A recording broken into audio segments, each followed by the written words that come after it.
Les dates un peu bizarres, ben il y en a un peu de tous les jours. Mais des dates qui vont vous traumatiser pour le restant de votre vie, ça existe tout aussi bien. Emilio, il nous dit que, eh bien, il était avec Anna, qui était ici la Marilyn Monroe de sa résidence universitaire. Et en fait, tout le monde voyait à quel point Anna, elle est magnifique. La magnificence, la beauté à l'état pur, à l'état extrême. Personne ne peut égaler ce qu'on voit là devant mes yeux, c'est pas possible. Anna arrivait même à avoir des pourboires au sein des clients parce qu'elle avait un boulot, ok, dans un resto. Et comme elle était tellement belle, le client disait tu mérites 5 euros. Et puis avec un gros coup de chance, un ami va présenter Anna à Emilio et ils se sont, ça s'est bien passé. Il y avait la fusion, il y avait la vision et ça, c'est ce qu'il faut. Puis un soir, elle l'amène à une fête qui a été organisée ce week-end-là entre des colocataires de la résidence. Et bon voilà, ils se sont amenés tous les deux, c'était plutôt sympa. Bref, allez, qu'on se dise la vérité. On maîtrise tous le football de Ronaldinho. Petite virgule, petite virgule. Bah apparemment c'est comme ça qu'on dit quand tu maîtrises un peu le langage du dragage. C'est-à-dire que quand tu parles avec une feuille, ça descend bien. C'est-à-dire que tu maîtrises le football.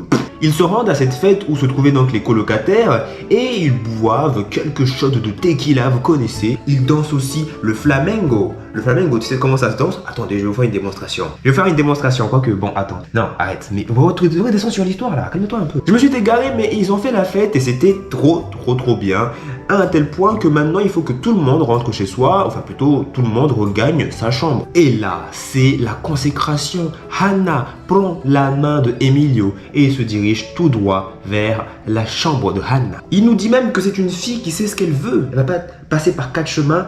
Non, ici, non, on prend le raccourci là-bas. Non, droit au but, comme l'OM. Mais ils rentrent dans leur chambre et là, on se met sur le lit à l'aise. Avant de passer à l'acte, il y a un petit souci. Alors le petit souci, c'est que Anna, elle est défoncée et elle dit à Emilio va falloir que j'aille aux toilettes un petit moment. Ça prend beaucoup de temps. Emilio, il attend, il se dit non mais là, au bout d'un moment, il y a un truc qui cloche. C'est un peu chelou cette histoire. Je veux faire l'amour! Oui, parce que Anna, elle prend pas mal de time et au bout de 20 minutes, elle finit par revenir. Ceci dit, Emilio va remarquer qu'elle a sur la bouche des petites traces et il se dit tout de suite, Anna a vomi. Emilio, en bon gentleman, il part et il remet ses habits et il décide de se casser. Voilà, la soirée, elle se finit. C'est un mec bien.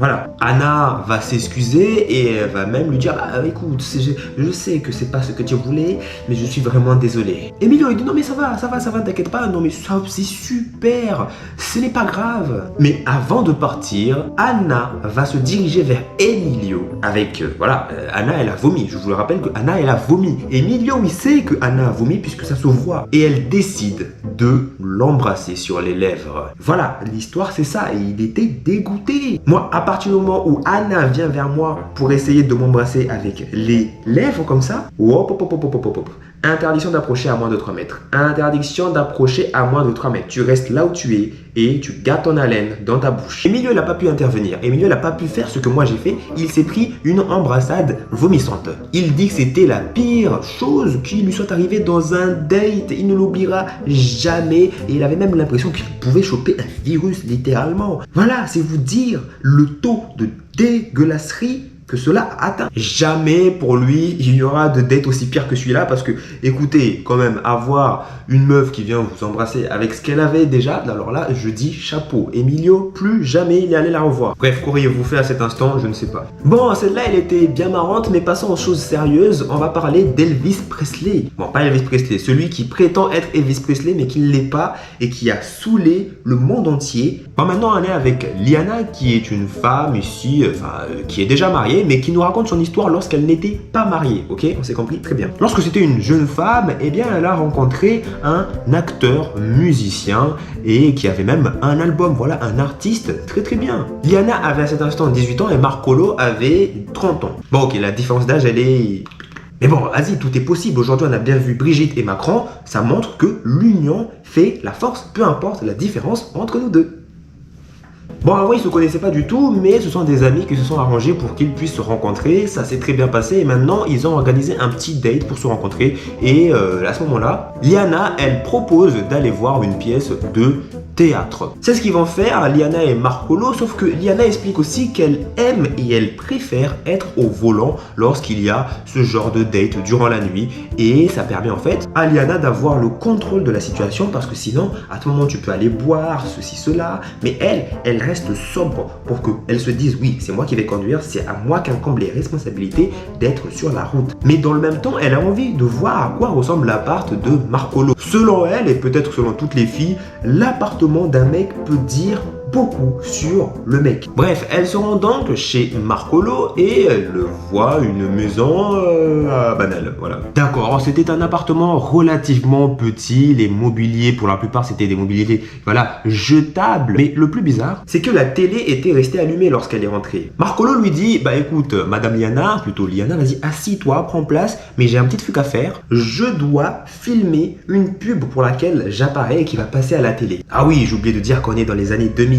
Si on est dans les années 2000, vous ne pouvez pas enregistrer. Non, la télé, elle est là et vous prenez votre caméra, vous êtes ceci. Voilà. Ça dure assez longtemps. 15 minutes finissent par s'écouler et regarde une émission de télévision qui était pas terrible. C'était vraiment nul à chier. Soudain, le téléphone sonne. Maintenant, Marcolo dit « Attends, je dois répondre ». Voilà, Liana, elle lui répond que non, il n'y a pas de problème, vas-y, réponds. On a encore le temps de se diriger vers la pièce de théâtre. Donc, on doit encore prendre la voiture pour se caser. Marcolo reçoit un appel, mais pas un appel de n'importe qui. C'est sa maman, la madre.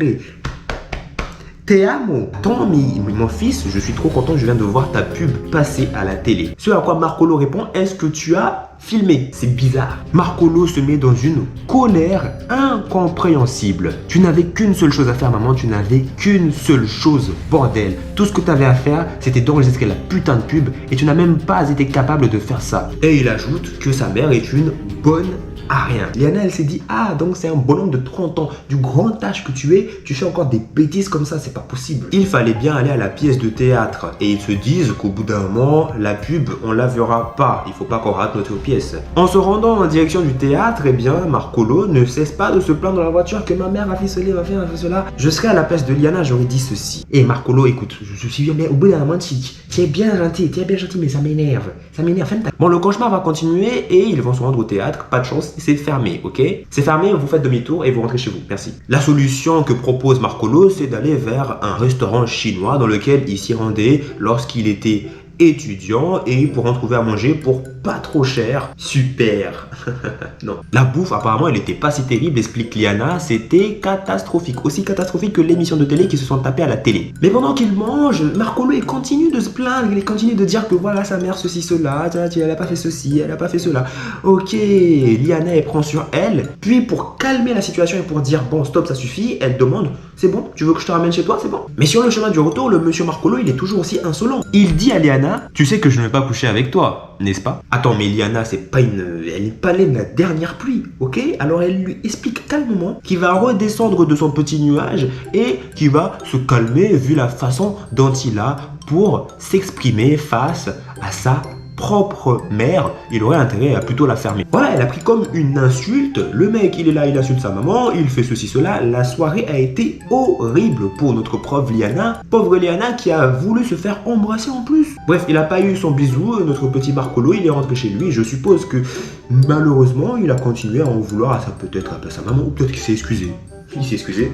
On va penser qu'il s'est excusé. C'était le pire rendez-vous de Liana. C'est incroyable. Ils étaient plutôt sympas. Moi, j'ai bien aimé. Et sur ce, on se dit à très bientôt. C'était Spanix. Et prenez soin de vous. Oui, pour une fois, j'arrive à faire les fins de vidéo. Ciao.